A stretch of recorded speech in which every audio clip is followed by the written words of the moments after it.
বা মহাসড়কের পাশে অবৈধ দোকানপাট বসে, এটা তো সম্পূর্ণ অবৈধ এবং এটার জন্য বিশেষ কোনো কারণ নাই। এটা তো তারা বেআইনি কাজ করতেছে। আমরা প্রতিনিয়ত এই কাজটা করি।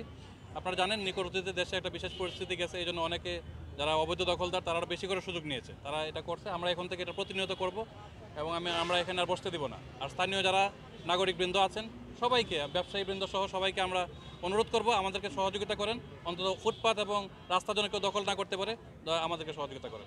একই রকম আমরা দেখতে পাই সাভার বাস স্ট্যান্ড, হেমাদপুর, নবীনগর, চিকিৎসাদের সামনে পর্যায়ক্রমে আমরা প্রত্যেকটা স্পটে আমরা উচ্ছেদ কার্যক্রম চালাবো। আমরা এটার আমি আবারও বলতেছি, স্থানীয় প্রশাসন, স্থানীয় ছাত্র নাগরিক সহ যারা আছেন সুশীল সমাজ সবাইকে আমরা ঐক্যবদ্ধ হওয়ার জন্য আমন্ত্রণ জানাচ্ছি এবং আমাদের সাথে থেকে এই কাজটা করার জন্য আমি অনুরোধ করতেছি।